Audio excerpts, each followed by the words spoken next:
Nucleus प्रत्येक कोशिका में गोलाकार शरीर वाला आनुवंशिक पदार्थ पहली बार 1831 में किसने खोजा था? मतलब सिंपल सा आपसे क्या पूछा गया है?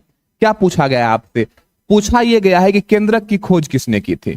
कोशिका के केंद्रक की खोज किसने की थी? ये पूछा है आपसे। सिंपल सा ये पूछा गया है कि केंद्रक की खोज किसके द्वारा की गई थी? सिंपल ये है ना बाबू कि केंद्रक की खोज किसके द्वारा की गई थी? कौन बताएंगे कि केंद्रक की खोज किसके द्वारा की गई थी?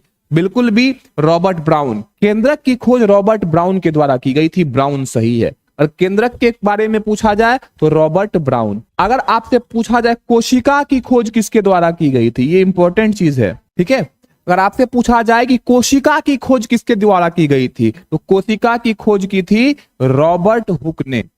कोशिका की खोज किसके द्वारा की गई थी? रॉबर्ट हुक के द्वारा की गई थी। लेकिन कोशिका में इसने जो खोजा था वो मृत कोशिका थी, ठीक है। तो अगर आपसे मृत कोशिका पूछा जाए या फिर कोशिका पूछा जाए, यहां से 2-3 क्वेश्चन बनता है कि मृत कोशिका की खोज किसने की थी? रॉबर्ट हुक ने। या फिर कोशिका की ही खोज किसने की थी? रॉबर्ट हुक ने। अगर आपसे पूछा जाए जीवित कोशिका की खोज किसने की थी, देखिए कितना क्वेश्चन पूछा जाता है यहां से। जीवित कोशिका की खोज किसने की थी? तो जीवित कोशिका की खोज की थी ल्यूवेनहॉक ने। ल्यूवेनहॉक ने।